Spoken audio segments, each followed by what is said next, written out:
Thank you very much, Cameron John, for making the time to be over here. And usually we start from the beginning. You know, we would like to. How far back do you want to go? What? How far back do you want to go? Well, you know, we want to go to evolution and Big Bang. It's okay, but let's start with your life. You were born in Iran. Is my mic working? Yes. You were born in Iran, and you did your high school education in Iran. Not high school, but middle school. Middle school. And where did you go for your high school? So, well, it was a tricky story because I was about 13, and you know, we had all these plans, and the plan was I was going to go to England to learn English, and then go to university there, and then come back to Iran and, you know, continue. Yes. So in the summer of '78, we went to England with a, you know, carry-on, and for a 6-week English class, and my father called and said, "There's some commotion here. Maybe you should sign up in the fall and sign up for a regular school." And we said, "Well, we never packed. We didn't want to move yet." He said, "Well, it's not like a suggestion. It's kind of an order. Like because if you come back, there's going to be commotion for 6 months, but it'll be fixed in 6 months." So we signed up for school and watched the revolution on BBC. And so 6 months later, that was February '79, and then basically I stayed, you know, became an immigrant at that point, right, from '78. So I finished 7th grade in Tehran, and then, you know, 8 through 12. You stayed in England. I studied in England. So, and then life was, so we made plans, okay, let's figure out this British system. You get O levels, A levels, and then you, as a foreign student, you have a quota system, so you apply. Uh-huh. And I got into Oxford University. So Excellent. My dream, and, you know, like, and then I got another call from my dad when I was 17. He said, "Yeah, there's a slight issue. We're all in California, and we can't seem to get a visa to come to England. So why don't you sell the apartment, sell the car, sell all the furniture, and pack everything up, 12 suitcases, and come to California." So yeah, actually, I'm going to Oxford. You know, I'll come later. He said, "You seem to think that was a suggestion, but that's an order. You know, we can't support multiple locations. You need to sort of sell everything and come." And I said, "Well, nothing is in my name." He said, "You know how to forge my signature. Get creative." Right? So don't give people ideas. Just 1 second about timing. Rashad, can we have the timer on, please? Oh yeah, that would be helpful. Timer, so I can start from scratch. No, that's fine. No, that's fine. And so I moved to California in '82, and my dad. So your dad allowed you to go to Oxford? No, he didn't. No, it was not an option. I said, "Come to California," because you know. I see. There was this thing called the revolution, and we need to all huddle together and figure out where we're going to be. So at least you got your A levels in England. I got my A levels, which was important, which was good, you know. Yeah. And then I came here, and they gave me a couple of pencils and said, "Next Saturday you take this SAT test," which is a piece of cake, and you know. And now my kids are preparing and going to 6 months of classes. But my point is, like John Lennon says, life is what happens to you when you're busy making other plans. Uh-huh. So I keep making plans, and then 30 minutes, please. Life changes, and you know, we have to react and adapt to these plans. So basically, I went to the nearest university there called UC Irvine. I had no idea about any U.S. university, so first place I signed up. That's because your family was living. Family was there in Orange County. That's where all the Persians go apparently when they come here, right? And I studied electrical engineering and computer engineering, right? And why did you study electrical engineering? Why? Your background, yes. Well, I mean, I liked science. There was this magazine called Danishmand or something in Iran, and I used to dream about, you know, being an astronaut and traveling to other, you know, sort of planets. And then I realized it's actually pretty lonely to sort of do that. So I figured, why don't I just make the spaceships instead? So physics and engineering was kind of interesting. So I went over that, you know, in that direction. I was always good at physics and math and technical, right? Not biology, and I didn't like, you know, biology. And you know. So you got your BS in electrical engineering. Yeah. From Irvine. Yeah. And then you got into business right away after that, right? No. So again, you know, I had 1 unit of research to take. And so I went and asked this professor to give me a simple thing, because I'm a senior, I've worked pretty hard. Professor Popek? No, this is way before. This is in Irvine, right? This is in Irvine. And he said, why don't you use there was a graphics card, kind of like a GPU, and he said, why don't you draw circles and rectangles and stuff using this thing, and we'll give you 1 unit to satisfy your research. And I said, you know, I've worked pretty hard here. This is too hard. Can you give me something simple? And he said, well, we've got these 10 workstations from Sun Microsystems, and it's connected with a cable called Ethernet. So why don't you just write a program that runs 10 times faster on all these 10 machines?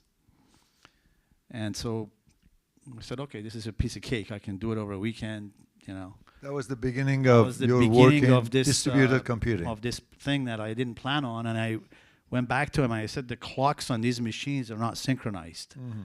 How do I synchronize them? And he gave me this smile, you know, but he gave me this paper about clocks and synchronization by Leslie Lamport.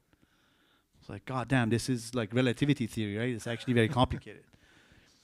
So then I couldn't solve this problem, and I ended up 30 years in this field trying to solve this distributed computing problem. The synchronization problem, which is the god of distribution system. Which is the foundation of cloud computing. So then I found out when he said Jerry Popek, I looked around to see who knows how to do this, because nobody at UCI had any idea how to solve it. And there was this professor called Jerry Popek at UCLA who was building distributed systems. So I went over there and I said, I want to do a PhD and solve this problem, right?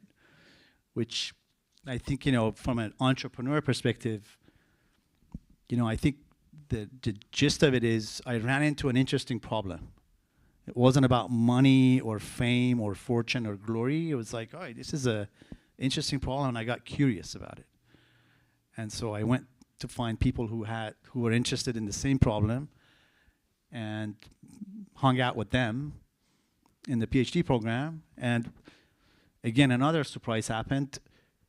Halfway through, IBM came and talked to Jerry Popek and said, hey, Jerry, there's this guy, Bill Gates, and he's just screwed us with Windows.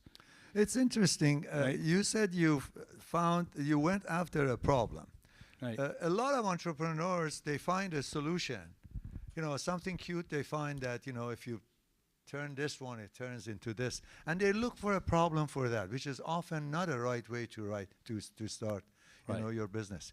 The right way is to find a problem and focus on solving that problem. And that's what you did. That's what I did. And you followed Jerry Popek into Followed Jerry Popek, and he ended up doing a startup for IBM to build the first distributed operating system, right? Which was the basis for AIX. Which was the basis for AIX. And basically all the people in the PhD program went to his startup. And so, yeah. And I said, well, I'm trying to finish my PhD. He said, yeah, but we're all going over there, so you can hang out here alone or you can come with us. So again, another life happens, right, when you're busy making other plans. And so we went after that guy, and then so I just sort of followed this path, right? Okay, so where were the steps? You were at Locust, and you helped develop that system, which was the foundation. And then where does Parascale or Teradata come in? Which one was first? Yeah, Teradata was another distributed system, and it's the first big data warehouse analytics database. If you heard of Snowflake, it's the original company. And again, these guys, you know, built a database to compete with Oracle. And when I joined them, they said, yeah, looks like we're not really good at this. The database sucks at doing transaction processing. So when they talked to their first customer, she said, you know, you should take this crap away because it doesn't work. And then so when they went to take it away, she said, you know, why don't you keep it here anyway? I said, well, if it's so bad, why do you want to use it? He goes, well, I run my reports on it. And the reports are 10 times faster than if I run it on Oracle. So then they were like, oh, that's it. Decision support, data warehouse, analytics. And that became the foundation of analytics. It might not be obvious to everybody over here. Let's go to the fundamental of why do we need distributed a data system. Yeah, it's And you might also- want to talk about consistency a no, little bit. Yeah. I see. Yeah, it's very technical. I don't want to bore Well, you guys, just but the overall thing. Why don't we deal with Yeah, one computer the and way we have to the way it string all these happened things? first Yeah. was Ronald Reagan came and said we want to beat the Russians, and we want to build a shield around the U.S. so if they attack us, that we can SDI. SDI, Yeah. Strategic Defense Initiatives. But we had all these computers called mainframes, and they were command and control, big centralized machines. So the problem was if the Russians hit a missile to one of these mainframes, then we lose our command and control. So can you build a distributed system that uses the internet so that if you keep shooting down these computers, there's no master. Everybody works together to solve a problem. But they have to agree, which means these nodes have to agree and come to a consensus. So if you look at Bitcoin is another distributed system with cryptography. These nodes have to agree that this has happened. But they all have different clocks and they're on different parts of the world. So you've got to figure out this consensus problem, right? And the other thing is when you build these Lego building blocks, it ends up being 10 times cheaper, 10 times faster than mainframe. So you saw with Unix and Linux and now cloud computing, right? All of those old players don't exist anymore. So does that make sense? Like that's kind of what it is, right? No. And then we get into cloud computing, which is an Uber way of managing all of these together. Why do we have cloud computing and just not distributed and synchronized Right. systems? So we had distributed systems, and then what we saw was Microsoft and others, as I did these various projects, wanted a system to effectively pay for what customers use. They wanted a system where you provision a resource like electricity. When you plug in your toaster into the plug here, you don't worry about the PG&E, grid that's behind you. And so people were like, well, I don't want to build the giant grid and have that complexity. I want to use computers like electricity. Mm-hmm. So I want to pay per hour, per month for what I consume. I don't want to buy millions of dollars worth of equipment. Right? That's what customers wanted. Mm-hmm. That led to this notion of cloud computing, which is building large-scale systems, but hiding it under what we term the cloud. And it's a funny story because we had a startup to build this thing, and we called it a grid and a virtualized network and compute, all these names. And I was sitting in the office talking to my architect, and I said, Oleg is a Russian guy. I said, Oleg, I hate these names. Everybody thinks we're in high-performance computing or some scientific research. They don't get this. And he said, explain it to me. And I was using a program called Visio, which has a little cloud for network stuff. And I drew a little cloud, and I said, yeah, you put all these computers in the cloud, and you don't really care what's in it. You just use what you want. And whatever happens, we handle the failures. And he said, why don't you just call it that? I said, what? He said, cloud. I said, that's the stupidest thing I've ever heard. Nobody knows what a cloud is. He said, that's okay, but it's better than all these other names, right? Why don't we try it? So we changed our PowerPoint and put cloud everywhere. And then we went to Sand Hill Road, up and down Sand Hill to VCs. And one of the good ones said, Cameron, you guys look like smart guys. This cloud thing, a cloud is full of vapor. And so is this idea. Why don't you guys go build a social network or do a YouTube channel or something? Like, this stuff is just really stupid. It's beneath you, So point being, again, when you're first and you see a pattern, it's not obvious to investors because they're pattern recognition machines.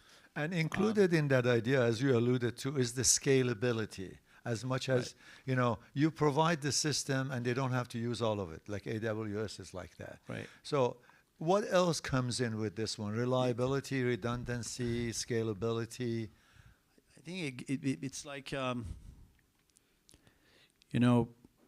it's almost like operating a restaurant. When you go to a restaurant where the chefs are actually making the dishes, but the waiters are serving you, and the food better be right, and it better be hot, and the price has to be right. So it's a service delivery system. and so your IT department and your infrastructure is all one and the same.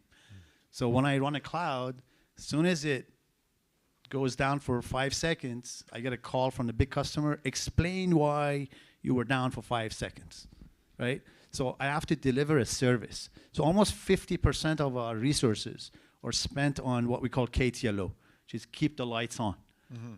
So when you say, what is it, right? It's the network cables, and it's the data center, and it's the power, and the generators, and the redundant coolers.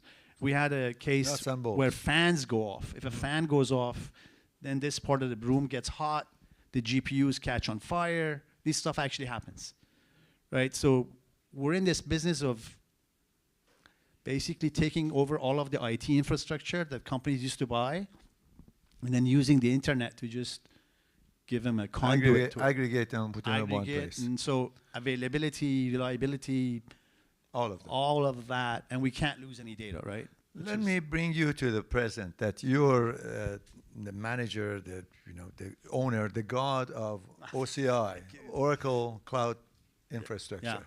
So what are the strengths of Oracle Cloud Infrastructure, and what are its weaknesses? Who are your competitors? Draw us the landscape. Well, so Oracle is late to the party. There's Amazon and Google and Microsoft. They're top 3. And so we're number 4, but we're growing much faster than the top 3 because we're smaller. But one of the things we did when I joined was look at, I think this applies to entrepreneurs. I asked the team, one of my mentors used to tell me, a man's got to know his limitations. It's a line from a Clint Eastwood movie. And that means you got to know yourself, take stock of yourself. And so when we looked at it, Amazon is $100 billion revenue. Who are we? Can we ever catch up? And, the answer was, we'll never reach AWS if we chase them and copy them, right? You'll get somewhere, and we had gotten someplace, but how is Oracle different? And Oracle basically has enterprise customers, 200,000 of the top enterprise customers. So we're very good at dealing with large customers. So we focused on helping very large customers. We have almost very little number of startups. And also they're locked into the database. They're locked into the database, but we hardly do any startups. So small people don't show up, but we're very good at handling big people. And so we focus on that. And then we focus on innovation, which is do things faster and cheaper. So, you got to build new stuff, right? And so if you're twice as fast, half the price at scale, then like Uber is 30% of all the Uber rides are now on OCI. All the Zoom calls are on OCI. Social networking stuff is on OCI. So it's real. It's not Oracle databases. They're all new business, right? But if you can show a sustainable advantage, and one of the differentiators, we don't compete with our customers, right? So we don't have retail, we don't have GPU, we don't make all this stuff ourselves. We just do computing. So speaking of GPU, how has the introduction and the acceleration of AI into everything has changed your business and your thinking of OCI? Yeah, so if you go back like 18 months, nobody talked about AI, right? Yeah. It's like literally not on the radar. Again, we had plans, lots of plans. And what we do really well is when the world changes, you react to it. And so we're seeing a tsunami. And if you look at it, we've got like the top 5 AI companies as our customers now, because we provide AI infrastructure. But what we do is change all our plans to focus on this new market at the expense of the traditional enterprise market. So all of us turned on a dime, because OCI is like a little startup within Oracle. So we act fast. We act fast, we break things, but 9 out of 10 we seem to figure out. We don't know what the answer is, but like I said, half the time we win because we have the attitude. That's your challenge. Which is like, just lean in and, go into the deep end either you drown. It's like jumping in a pool. It's really scary. Whether you do a startup or a new project or whatever in a big company, you dive into the deep end, and then you know, often you survive, right? If you don't survive, it doesn't matter. You're dead anyway, right? So nobody cares. Valley, if you come up, then you find out who you are, what your capabilities are, and then you surround yourself with people who fill those gaps. Like I say in my team, whether it's a startup or Oracle, I am like the coach, right? And you know, I may play one position in the field, but I can't do defense, offense, midfield, everything. And I have to know what I'm good at and what I'm not good at, which is much more important. And I ask people that, and they have a hard time telling me what they're not good at. They all know it, but they're all pretty shy. But we try to find other people in our team who are good at things that I'm not good at. And then the team combination as a sports team, it's like that analogy seems to work. Mm-hmm.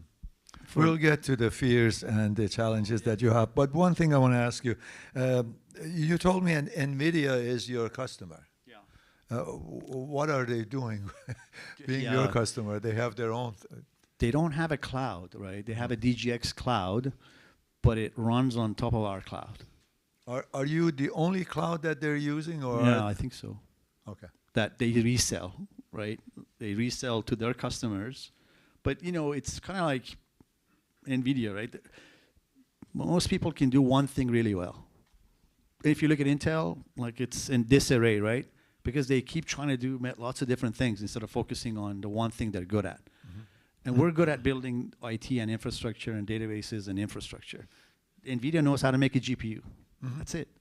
So when they try to come and build a cloud, they're going to have challenges. They don't even make it. They design it, somebody else somebody else builds it, right? So we find that, you know, the people who are doing large-scale LLM training, they don't know anything about the infrastructure. Mm. They just have, like XAI, Elon Musk is my customer. They have 12 engineers. The whole company was 12 people, right? 12 people, that's it. They have one guy for infrastructure. So, you know, they know about the LLM training, but how do you provide 20,000 GPUs to people on a fast network across many buildings, right? With the power, 100 megawatt power, that sort of thing. Like so when you say how AI has shifted everything, it's shifted everything. Right. It's a massive tsunami, and we've got lots of opportunities for people to do innovative stuff. The power, the cooling, the physical space. Yeah, those are physical challenges, and we've discussed some of them over here, especially the problem of power, which is a different area. I want to take you back to your personal challenges from a lowly researcher up to a general manager as Oracle. Did everything work smoothly for you, or it was a piece of cake? So usually you learn from those downs rather than those ups. So what were some of the challenges, some of the failures that made you? And what are your suggestions or advice for people who are becoming entrepreneurs? Yeah, I mean, tell us some examples. I never dreamed of being an entrepreneur per se. Mm-hmm. Like, I got to do a startup. I focused mostly on impact because I looked at people, and luck has a lot to do with it, right? But I found out if you focus on impact, then if what I do impacts a lot of people, then I win. I'm successful. Now, sometimes money comes with it. Sometimes it doesn't. Mm-hmm. Oftentimes, the most interesting work I've done, I've made zero money on it because the enterprise that I did it at went bankrupt. And then you make money randomly at some other job that you didn't even work that hard on. Mm-hmm. Maybe you don't deserve it. And when I looked at all my friends, this is what's consistently happened to people. That the financial success that they get often comes randomly in one of these adventures, right? The name of the game is to be in the game and stay in the game and believe in yourself. Now, I know it's cliche, but when I was doing the cloud and everybody laughed and I had maybe 9 to 12 people working for $1 a year. Wow. Yeah, and they got to feed their families. And you're not getting funded, I actually went and mortgaged my house twice because interest rates kept coming down, so I kept looking at an ATM, and at some point my wife bought me a book called Who Moved My Cheese, and she put it next to my bed to read it. And my friend one time talked to me and said, Cameron, there's no shame in parking this idea on the bench. Get a job, save your family, right? Credit card bills were high. So you're in this, you often get tested, and I was near divorce. Not divorce, but you know what I mean? Like life was tough, right? Mortgaged the hell out of my house. And all the VCs are like, we don't know what this is. It's full of vapor. But every time I talk to customers, they say, when is it ready so we can buy it? I was like, wait a minute. All these customers want to buy it, but these guys don't get it. So that's where you get tested. And one of my seed investors, in fact, Mr. Amidi is one of the seed investors in Parascale. He's sitting right there. One of them, told me like, hey, maybe you should park this and do something else for a while. There's no shame in it. And I told him, I said, look, if it bothers you, I'll give you your money back and you can take off, but I'm not giving this up, right?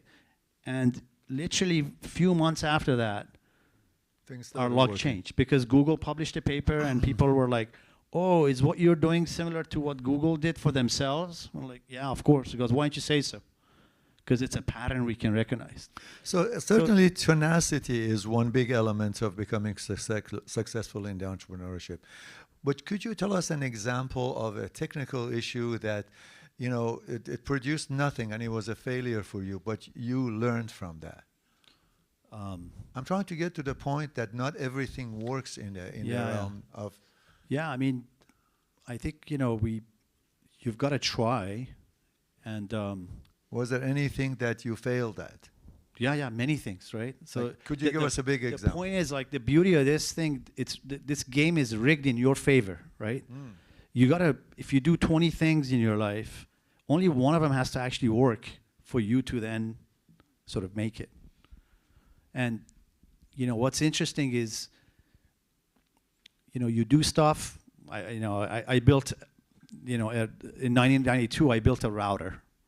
Right, I was 20-something. I didn't know what I was doing, but we built a router to connect offices together, kind of like the beginning of the internet.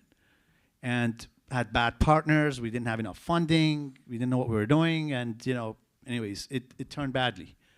But I learned a lot about networking. And then when I did the next thing with Parascale, there was a lot of networking elements in it. So that helped me with, with that. Right, we went to Scale 8. Which was the first cloud object storage system before S3 in the year 2000. $80 million investment, we're running a service, and the internet blew up. And the VCs pulled the plug and said, the internet is dead, everything is dead, you guys go home. Okay, well, shit, what are we gonna do now, right? So I started Parascale, right? Because, the demand was there, but that whole thing failed, but we learned what not to do from all those failures. So then it's funny, in my startup, I told my architect, this guy, John Muth, he's a particularly interesting guy. I said, John, we've done this sort of thing 3-4 times, so this time we're gonna get it right, it's gonna be perfect. He said, no, Cameron, we'll just make new mistakes, right? And again, in our startup, we made a bunch of new mistakes, right? And what we didn't want to build data centers and worry about power and networking, and AWS decided to build all of it themselves. Now they had, billions to invest, but that model won. My model got sold to a bigger company. So, another mistake. But that experience led me to do the next thing and the next thing. And now at Oracle, I learned all that stuff. So when I come to Oracle now, I can add more value, right? So it's it's easy looking back. If you go back, it's easy to say, what led you here. But when you're in it, you kind of don't know. And again, I repeat, you got to get to know yourself. It's a cliche, but you got to know who you are, what your ability is. Surround yourself with really smart people that you respect and you trust. Trust is a key thing for me. And hold on a minute, and go towards solve a problem that you're interested in and you're passionate about. so that even if you don't get paid, you still do it. So in my space, even if I don't get paid, I keep working on this stuff because I actually like it. You know, so it's nice that I get paid for doing what I like. You know, so that's sort of the key, is kind of align yourself and your interest with what you like, and don't worry about the rest. The rest will come. And I want to follow your advice and use it right here. We have a very smart person over here with a lot of experience, and I want to ask you, what do you see the future of computing, distributed computing would be? What are the challenges and how are we going to solve them? We know there's going to be a problem with the transmission lines and energy and all that, but what's the technology that is going to change in the future to support or to alleviate all these problems that we are identifying? How do you see the future in your area? Oh, it's hard to it's hard to predict the future, but you can see about 3 years ahead. Especially the future, yeah. You can look at the technology-wise. You can see what the chips are coming. You can see the memory. You can see the network. You can see the software, and you could do a back of the envelope and see on the roadmap of these companies about 3 years forward. What's the biggest challenge that you see is going to come to us? Besides the power, that's something else. Besides power, I think, yeah, it's this volume of data that we're going to use because the concentration of all of these computers in very large central places, and the loss of any one of these things will take out the IT infrastructure of many companies. Isn't there redundancy? Yeah, but or shouldn't be. There is, but half the people can't afford it, and the other half, the speed of light gets in the way because things are not so. But it's not easy. In other words, when AWS region goes out, all of a sudden, lots of businesses go out, right? I think security and privacy, and when you had all your computers in your own house, it was pretty safe. But it's literally out there, and these systems are extremely vulnerable. So, security and privacy. I think, because it's tricky because in fact, this guy got shot by United Healthcare. This year it's public. They had a ransomware attack, and the ransomware came and took over everything. So I get a call on Saturday. This is for United Healthcare? Yeah. Okay. They get a call. It's like United Healthcare. I said, well, they're not our customer. I said, yeah, but we have a life issue because people are not, the systems are down. People can't get their prescriptions, so they're literally dying. So we're going to have to help them. And the guy says, I have a private jet with a bunch of hard drives on it. Where do you want me to send it? Where do you want me to send the jet so I can bring my business up? Wow. And the White House told them, by Wednesday morning, you have to be up. And it's Saturday morning. So they paid $20 million in Bitcoin. To the ransom guy. Wow. But meanwhile, all their data centers, everything is out, right? And people are dying because they can't get their prescriptions. It's a literal story from 2024, right? And we had to bring them to the cloud, but it's those things I think that are kind of challenging. For more challenge, I rely on people in the audience, and Let me ask some questions. I'm hoping they have some questions for you. Raise your hands, please, and we will have a microphone, hopefully. Dr. Murthy over here, he has a question. John, can we get?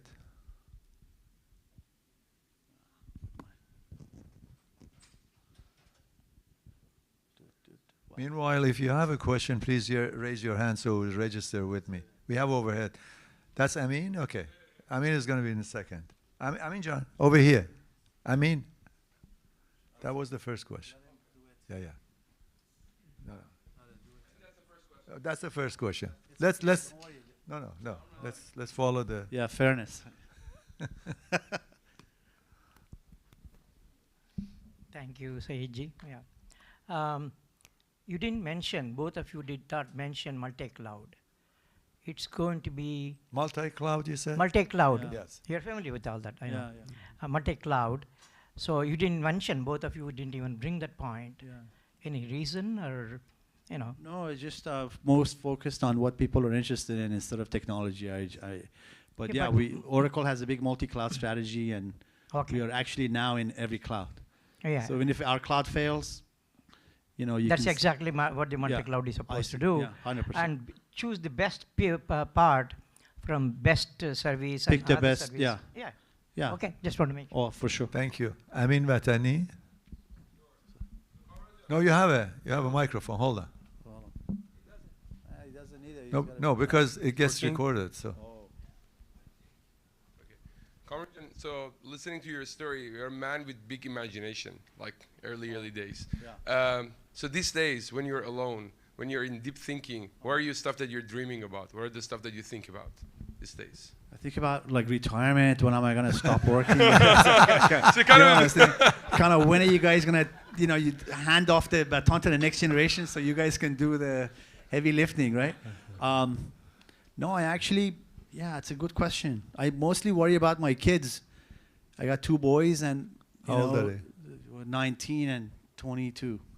So trying to see if I can 2 men. Yeah. sort of just be around, right? One of the challenges is, you know, in my startup, I was not around. And so I chose to work for 10 years in large companies so I could be home on weekends. Because in the startup, I would go at 9 a.m., they were already gone to school, and I'd come home at 9:30 p.m. And so for several years, I didn't see my kids grow up. And so you're busy trying to like make it in the world and provide for your family and sort of make a name for yourself. And you often kind of lose sight of that.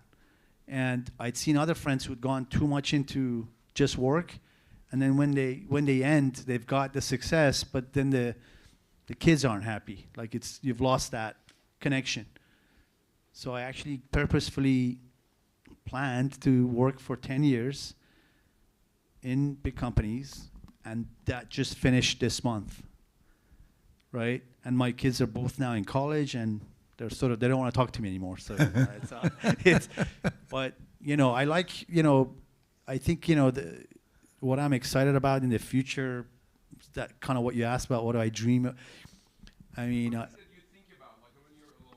I think about, finance, distributed finance, like blockchain and Bitcoin, and kind of enabling the citizens of the world to have safety. It's not so important for us in the US because supposedly it's a free country, and you know, we got all these bankings. But you know, I remember when revolutions happened in my country and other countries, various people's banks and assets were frozen.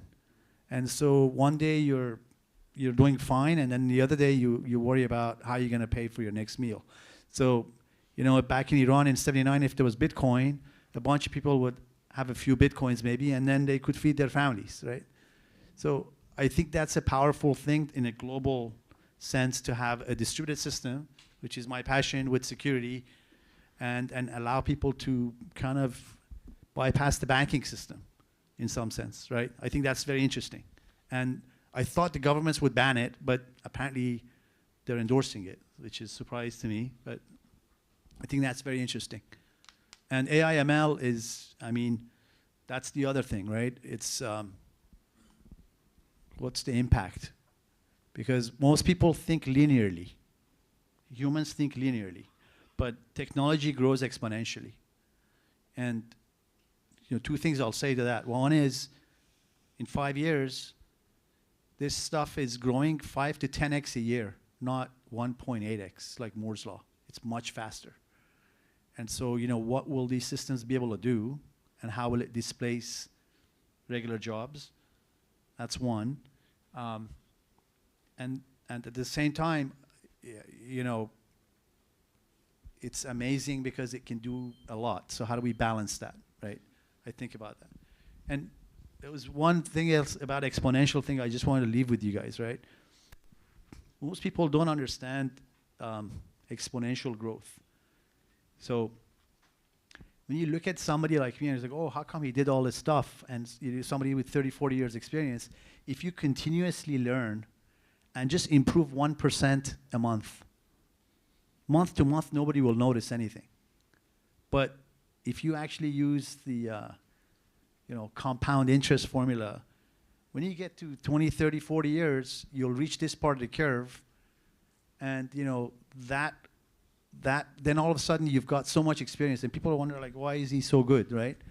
But it's all these incremental improvements. So it almost doesn't matter whether you succeed or fail, as long as you're alive, and you do the next thing, and you just keep going, and you iterate. You need to reach that part of the curve, and then you become pretty valuable to everybody because you've improved. Does that make sense? Yeah. And for the last question, we go to Mani over here.